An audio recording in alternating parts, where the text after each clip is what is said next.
Sveiki visi, kas mane žiūri arba klauso.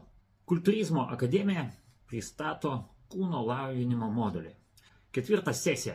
Per paskaitas nagrinėsim tokias temas: poilsis miegas, periodizacija treniravimo planas, stimuliatorių skatintojų nauda ir rizikos. Visą tai jūs girdėsit ir matysit dėka Kultūrizmo akademijos ir YouTube. Pirma tema – poilsis miegas. Kodėl jinai svarbi? Todėl, kad mes augam, atsistatom kaip tik tuo momentu, kai mes ilsimės ir ypatingai, kai miegam. Mes turim prisiminti tai, apie ką mes jau truputėlį anksčiau kalbėjom. Kas nežiūrėjo, pažiūrėkit prieš tai paskaitas. Kraujotaka ir stresas, jie keičiasi priklausomai nuo tos būsenos, kokioje mes esam. Ir tai yra svarbu, reikia tai žinoti. Kai mes ilsimės, pas mus kraujotaka vidaus organuose didelė ir tai leidžia mūsų kūnui pilnumoj atsistatinėti. Nuovargis, kurį mes gaunam nuo veiklos, jį galima padalinti grubiai į 3 tokius blokus. Tai tradicinis nuovargis, lėtinis ir pervargimas. Kuo jie skiriasi? Kuo ypatingas paprastas nuovargis? Mes pavargom, atėjom namo, pamiegojom ir grubiai tariant po 24 valandų mes vėl turim jėgų. Ir jeigu mes viską darom teisingai, pagal Silje grafiką mes turim superkompensaciją ir mes būsim truputėlį stipresni. Viskas taip ir veikia, jeigu viskas vyksta pagal tą grafiką. Bet jeigu mūsų atsistatymo procesai šiek tiek stabdomi ir tai įvyksta nedaug, tai pas mus atsiranda lėtinis nuovargis. Grubiai tariant, jeigu praeina savaitės pabaigoje mes turim šiek tiek didesnį nuovargį po treniruočių, po visko atsistatymo negu pirmą savaitės dieną. Ir tai yra lėtinis nuovargis, kuris ant ribos, ir jeigu mes gaunam poilsį, tai mes vėl grįžtam į gerą formą ir mes pilni jėgų. Jeigu šita fazė yra ilgesnė, pas mus atsiranda pervargimas. Pervargimas, kai mūsų adaptacinis mechanizmas nesugeba prisitaikyti ir mūsų kūnas pradeda streikuoti. Ir tada atsiranda tam tikros traumos, kitokios pasekmes, kurios jau neša žalą mūsų sveikatai. Reikia turėti omeny, kad kai mes dirbam, visada metabolizmas duoda tam tikrus likučius. Šitas medžiagas mūsų organizmas išveda per tam tikras sistemas. Šitoje skaidriai parodytos sistemos pagal svarbumą ir taip, kaip jos apkraunamas. Pirma, tai yra virškinimo, tai yra viską, ką mes suvalgėm, mes suvirškinam, išeina labai daug metabolitų, kurie mūsų kūnui nereikalingi. Antra sistema tai yra šlapimo, tai yra su šlapalu mes išvedam irgi metabolitus likučius, kuriuos mūsų kūnas negali panaudoti ir tai principiai yra nuodai. Trečia sistema tai yra kvėpavimo, kai mes iškvėpiam CO2 ir įkvėpiam orą ir taip įvyksta, kad mūsų kūnas prisisotina deguonių ir mūsų viduj metabolizmas, tai grubiai tariant laužas, kada viskas dega. Ir paskutinė atsarginė, taip galima būtų pavadinti, detoksikacijos sistema, tai yra oda, per kurią mūsų kūnas pašalina tai, ko negali pašalinti per kitas sistemas. Ir šita sistema, jinai labai jautri ir jeigu atsiranda spuogai, tai reiškia, kad visos kitos sistemos jau negali su tuo susitvarkyti.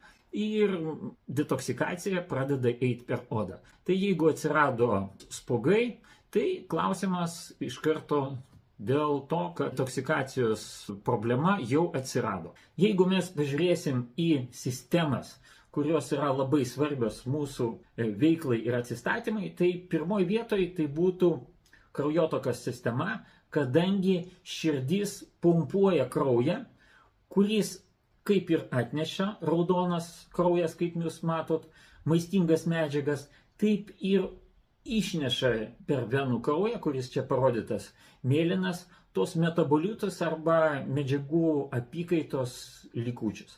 Ir ta sistema taip ir visą laiką veikia, dėl to širdis labai svarbi, kad viskas galėtų iš vienos pusės prisipildyti maistingom medžiagom, iš kitos pusės pašalinti tai, ko nereikalinga. Antra sistema, kuri labai svarbi ir kuri neturi tiesioginių savo pompų, tokių kaip širdis, tai yra limfos sistemą. Limfa pas mus yra tai tam tikras skystis, kuris yra viduj tarp visų sistemų. Toks kaip ir vandeniukas. Kaip jisai pompuojamas? Jį pompuoja raumenis. Kai raumenis dirba, įvyksta raumenų susitraukimai, tai limfa pradeda pompuotis į tam tikrus limfmazgius, iš kurių pakliūna jau į venas ir jau vyksta detoksikacija tradiciniu būdu. Ir šitoj vietoj reikia turėti omeny, kad mes turim labai didelę kūno dalį, tai yra kojos, kur ta sistema labai jautri. Kodėl? Todėl, kad mes labai daug stovim ir gravitacija kraują suvaro į apačią. Tam, kad kraujas ir limfa judėtų į viršų, kūnas sugalvojo tam tikrą sistemą, venose tai yra tam tikri klapanai, kurie neleidžia venų kraujui eiti į apačią, o kad limfa eitų į viršų, tai yra tik tai du būdai. Vienas yra judesiai, o kitas yra pakelt kojas į viršų arba specialios metodikos, priemonės, kurios leidžia paskatinti limfotaką. Ir tai yra labai svarbu, todėl kad kai mes paskatinam venų kraujo ir limfos pašalinimą, mes pagreitinam atsistatymą. Buvo sugalvotos kompresinės kelnės, maikės, timpos. Jos naudoja sportininkai, jos padeda apspausti mūsų raumenis ir taip organizuoti geriau limfotaką. Antras būdas, kuris irgi labai geras, jisai padeda atsistatinėti, yra masažas. Tam, kad paskatinti limfos nutekėjimą nuo kojų, buvo sugalvotos limfodrenažinės kelnės. Jas labai daug ir dažnai naudoja daugelis sporto šakų, kurių atstovai turi pakankamai didelį svorį ir pakankamai daug krūvio gauna kojos. Tai ne tik tai krepšininkai, bet ištvermės sporto dalyviai, bet tą patį naudoja kai kurie kultūristai, kurie deda akcentą į kojų hipertrofiją.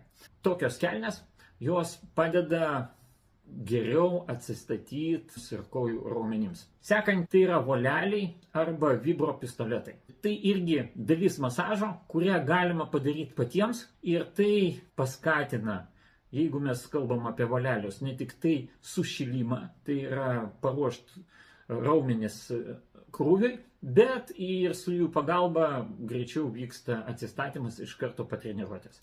Dar superinė priemonė, kuri skatina atsistatymą, tai yra pirtis. Pirtis būna skirtingos, kaip čia išvardinta, suomiškos, rusiškos, turkiškos, infraraudonųjų. Visos jos turi tą patį poveikį, kūnas pakliūna į aukštesnės temperatūros zoną, taip paskatinamas metabolizmas, medžiagų apykaita ir greičiau išvedami metabolitai. Reikia turėti omeny, kad pirtis ypatingai naudinga, jeigu jinai yra sisteminga, bet apie tai reikėtų kalbėti ilgai, daug galima būtų pasakoti, kaip atskirą seminarą. Paskutinis klausimas, kuris super svarbus, tai yra miegas. Miego metu mūsų kūnas ir protas atsistato, pilna ta žodžio prasme, ypatingai mūsų galva, ten atsistato mūsų visa nervų sistema, padaromi tam tikri upgrade'ai nuo krūvių, kurie buvo per dieną, ir tai leidžia mums po nakties būti žvalesniems. Ir šitoj vietoj gamta sugalvojo, kad tam tikri hormonai, ypatingai kas mums yra svarbu, augimo hormonas, jisai išsiskiria tada, kai mes miegam. Ypatingas laikas tai yra, kai mes pradėjome miegoti 1 valandas. Šitoj vietoj reikia turėti omeny, ypatingai tiems, kurie mėgsta keitaliot miegojimo ritmą, taip jūs panaikinant arba labai smarkiai sumažinat augimo hormono įtaką. Kodėl? Mūsų kūnas gyvena pagal cirkadinius ritmus ir atitinkamai visi hormonai, viskas, kas jame dirba, prisitaiko prie šitų ciklų. Ir taip jau dirba kaip mechanizmas. Kiniečiai tą pastebėjo pakankamai senai ir buvo padarytas toksai cirkadinio ritmo kalendorius, kokiu laiku pradeda veikti kokie organai ir sistemos. Šitam paveiksliuke parodytas standartinis modelis, kaip viskas veikia, jeigu žmogus atsikelia su saulute. Bet jeigu jūsų darbo grafikas arba režimas yra pasistumęs į vieną arba į kitą pusę keliom valandom, bet jisai yra tas pats, tai pakeiskit čia plius ar minus keletą valandų ir bus pas jūs viskas taip pat. Jeigu jūs keitaliosit, tai vieną dieną jūs eisit miegot 9, kitą dieną eisit miegot 3, po to vėl eisit 9, jūsų kūnas bus totaliam disbalanse ir visi vidaus organai dirbs ritmiškai. O tai nepadės jums gerai atsistatyti ir greičiau pasiekti geros formos. Tiek apie miegą ir poilsį ir žiūrim toliau.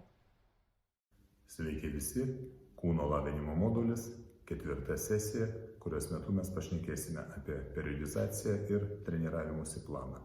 Kuo yra svarbi periodizacija? Visų pirma, ji yra reikalinga tam, kad kuo ilgiau išlaikytumėte kažkokį tai progresą. Nes sukis kaip nori, yra neįmanoma progresuoti pastoviai visus metus. Galbūt tas įmanoma pačioj pradžioje, kai žmogus yra visiškas pradedantysis ir tik atėjo į salę, bet vis tiek tas progresas jis nebus amžinas ir visą laiką trunkantis. Ir jeigu jūs norite kuo ilgiau išlaikyti būtent tą progresą ir pozityvę dinamiką, būtų protinga prisilaikyti periodizacijos principą. Periodizacija tai yra principas, kuris jūsų treniravimosi planą suskaido į keletą ciklų. Tie ciklai jie gali būti pasirinkti individualiai, priklausomai nuo jūsų siekiamų tikslų, bet jeigu kalbame apie treniruoklių salę, raumenų masės auginimą, tuomet populiariausi ciklai būtų šie. Tai yra jėgos auginimo ciklas, po to raumenų masės auginimo ciklas, po to sporte yra toks ciklas kaip liefo ciklas. Dėka to, kad vis dėlto mes dabar kalbame apie mėgėjus, tai aš pavadinčiau ištvermės ugdymo ciklu, kuris kažkiek tai įtakoja ir, sakysim, raumenų matomumą. Kaip įtakoja? Viskas priklausys, aišku, dar nuo to, ką jūs valgote, nes jeigu jūs valgote sočiai ir daug, tai kokiame cikle jūs bebūtumėte, vis tiek raumenyse neryškės ir jų matomumas negerės. Bet todėl aš atsisakiau termino reljefo formavimo ciklas ir pasirinkau ištvermės ugdymo ciklą. Ir po to 4 ciklas, kuris mums yra aktualus, poilsinis periodas, kuomet mažinate treniruočių intensyvumą ir leidžiate visom savo kūno sistemom pailsėti ir atsistatyti. Pagrindiniai ciklai būtų 4, užsiimant periodizaciją ir planuojant savo visą treniruočių programos periodą kažkokį tai laiko tarpą ir po to vėl kartosis. Rekomendacija būtų pradėti nuo jėgos ciklo, po to pereiti jėgos auginimo ciklo turiuomenį, po to pereiti prie raumenų masės auginimo ciklo ir po to, tiek jau po kiek laiko padirbus su didesniais svoriais, sausgyslėm ateina laikas pailsėti. Tuo atveju labai gerai pereiti prie ištvermės ugdymo ciklo, kuomet jūs mažinate darbinius svorius, didinate treniruočių apimtį, didinate intensyvumą ir tokiu būdu formuojate ištvermę, daugiau dėmesio skiriate širdies kvėpavimo sistemų darbui, o ne tik kūno masės arba raumenų jėgos didinimui.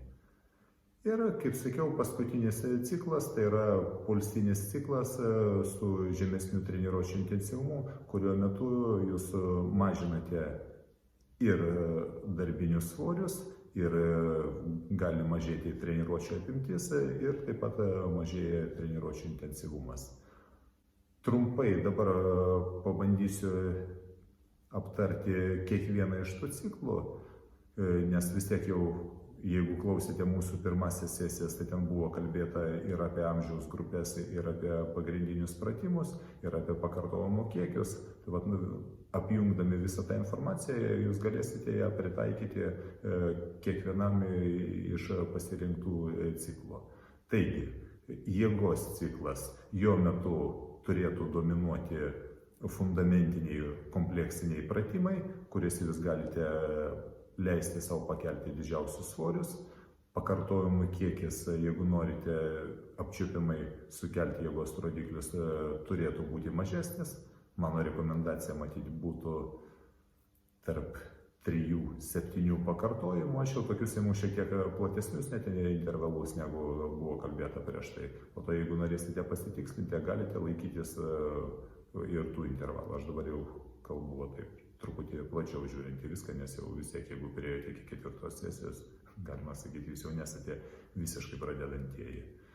Tai va, laikotės žemesnio diapazono pakartojimų, dominuoja kompleksiniai pratimai, izoliuotų pratimų gali jūsų programoje visai nebūti, treniruojatės nuo 2 iki 3 kartų per savaitę ir po truputį didinate darbinius svorius, tą darote saugiai, prisilaikydami taisyklingos technikos. Na, ir tuomet rezultatai tikrai bus ir bus jūs džiuginantis. Taip, dėka to, kad toks ciklas negali tęstis ilgai, nes vis tiek kūnas turi kažkokius tai savo limitus, sekantis variantas yra raumenų masės auginimo ciklas, į kurį jūs pereinate iš jėgos auginimo ciklo.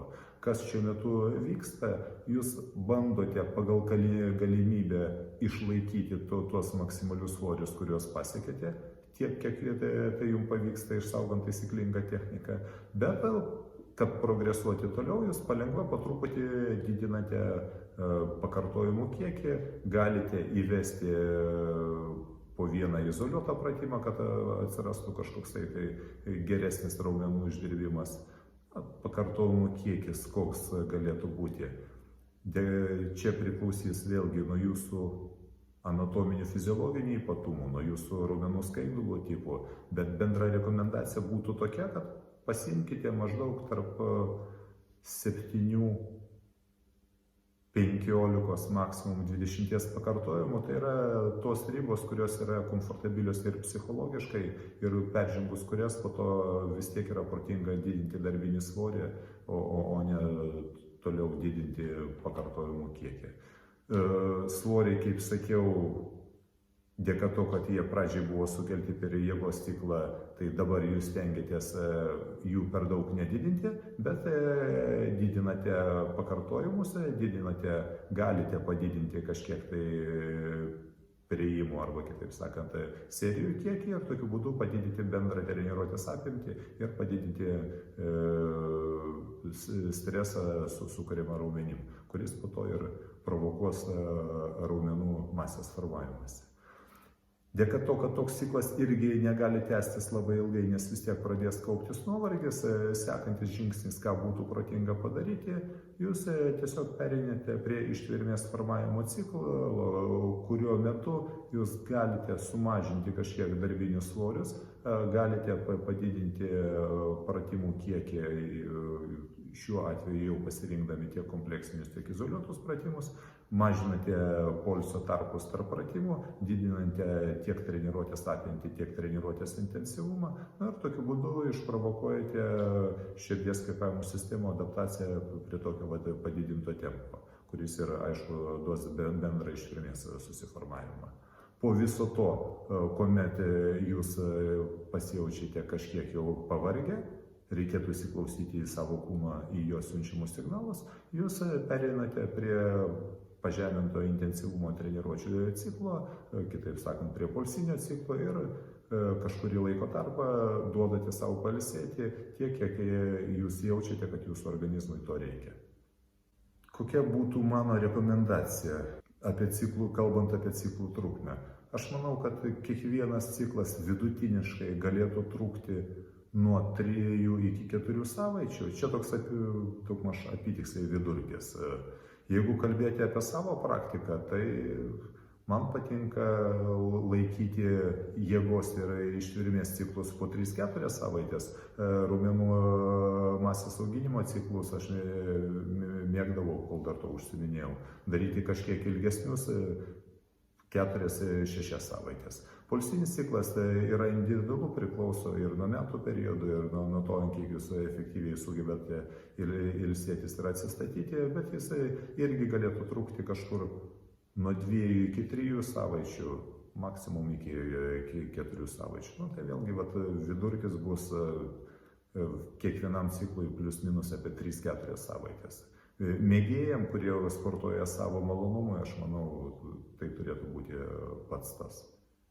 Na ir keletas pastebėjimų apie pratimų techniką. Ką norėčiau priminti ar užakcentuoti, visada pasirinkite tuos svorius, su kuriais galite išlaikyti taisyklingą techniką. Pakartojimų kiekis turėtų būti toks, kiek jūs galite atlikti techniškai taisyklingai, išlaikydami pratimo atlikimo tempą.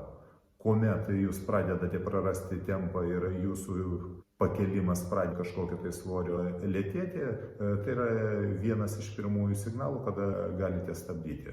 Nes kam, bet pradedantiesiem tikrai nerekomenduočiau dirbti iki maksimumo, tikrai nereikia jokios pagalbos iš savo treniruočių partnerio, kad progresuotumėt, užteks darbo būtent iki tempo praradimo. Sakyčiau, tai yra ir efektyvų, ir labai gera prevencija išvengti treniruojančių metu traumoms. Ir lygiai taip pat vis dėlto tai provokuos pakankamą stimulą būtent raumenim, jų jėgai, jų ištvermei vystytis. Ką galbūt dar norėčiau pastebėti, venkite vienkartinių bandymų, kokiam cikle bebūtumėt, ypač jėgos cikle, jums kol kas tikrai neturėtų būti įdomu, kiek jūs vienkartinai galite pakelti. Stebėkite tą progresą, kuris bus dirbant rekomenduojamuose ribose.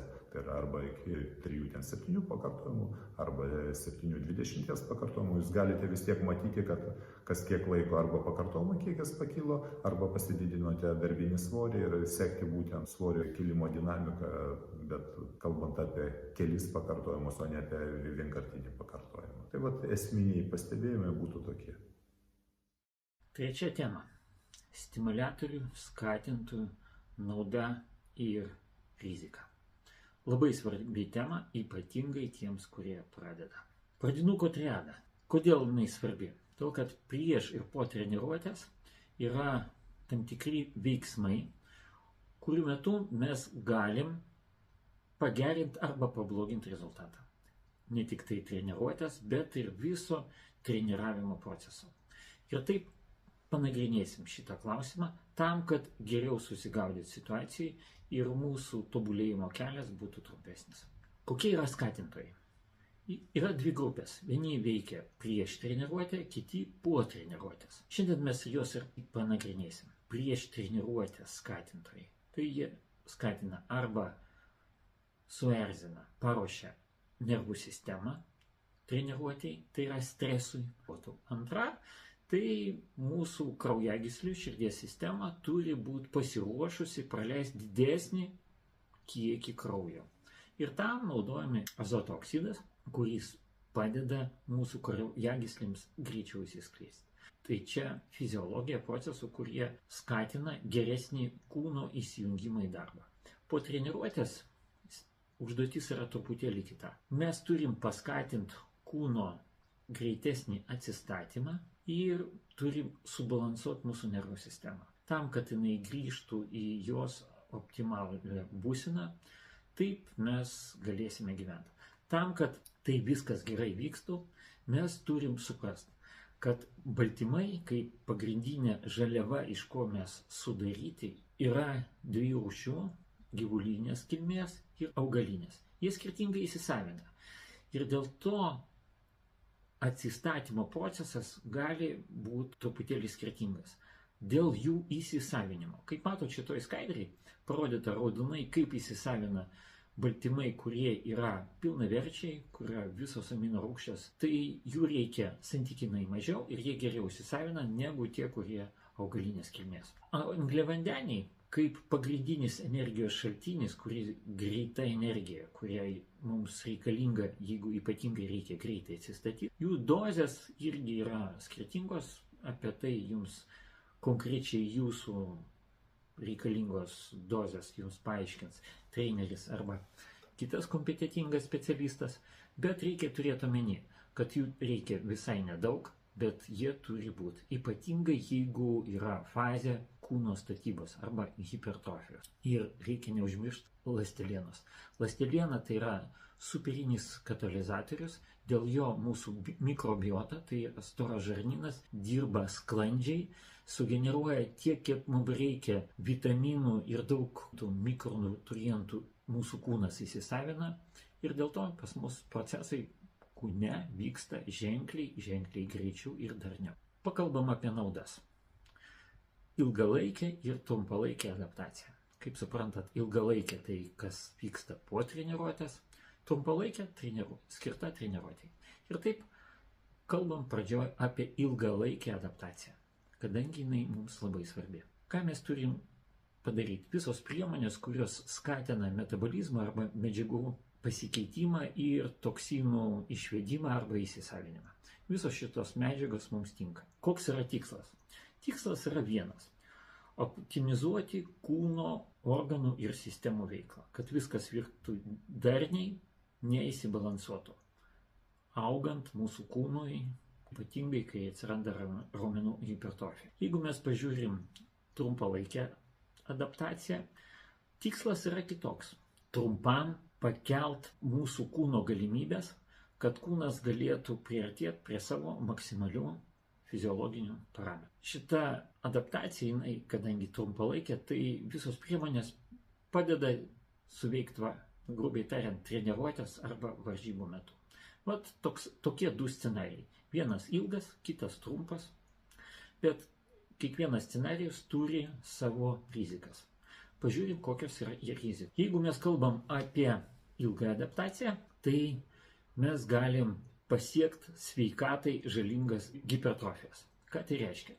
Tai reiškia, nuo labai didelių krūvių įvyksta tokios hipertrofijos, kai žmogui sudėtingai gyventi, arba kai jisai baigia užsiiminėti aktyvią fizinę veiklą, pas jį atsiranda tam tikros pasekmės, kurios gali net turėti ir atnešti ir invalidumą. Pavyzdžiui, pas profesionalius dviratininkus būna taip, kad taip pasikeičia širdis, hipertrofuojasi, kad kai jie baigia sportuoti, pasidaro taip vadinama sportininko širdis. Tai yra blogai. Jeigu mes imsim sunkumo kilnotojus, mes žinom, kad turi dvi bėdas, tai sąnariai, o antra irgi dėl širdies aukštas spaudimas. Apie širdį ir širdies hipertrofijas aš kalbėjau anksčiau. Tai vat viskas, kas padaryta ir ilgos adaptacijos užeitos už žmogaus tam tikrų fiziologinių galimybių, padaro tai, kad mes galim pasiekti invalidumą. Dabar pažiūrim kitą variantą. Trumpalaikios adaptacijos. Ką jos padaro? Jos padaro tai, kad padidėja traumų rizika. Kodėl? Todėl, kad suaktyvavimas kūno sistemų vyksta nevienodas ir gali įvykti taip, kad vienos sistemos aktyvesnės labiau ir turi didesnius pajėgumus negu kitos ir dėl to atsiranda traumas. Tai būna pas kultūristus, žinot, plyšta raumenis, būna išvaržos, kiti dalykai, kurie įvyko dėl to, kad treniruotės metu arba per varžybas buvo ženkliai aukštesnė aktyvacija ir dar buvo, pavyzdžiui, neteisinga technika. Tai pat tokios rizikos yra dėl vienokios ar kitokios metodos ir priemonių, kurios gali būti naudojama. Tam, kad suvest viską į vieną, reikia turėti omeny šitus 3 punktus. Ar reikalingi skatintojai? Pirmas punktas labai svarbus. Kodėl? Todėl, kad momentą, kada juos reikia naudoti, iš tikrųjų jau atėjo laikas, kada įmanoma, tai tą momentą visada geriau spręsti ne pačiam, o kad jums padėtų kompetitingas konsultantas. Tai treneris, sporto gydytojas, sveikatingumo specialistas. Antras punktas dar svarbesnis. Jeigu jūs tik tai pradedat, prieš treniruotę geriau nenaudot jokių skatintojų, taip vadinamų pre-workerių.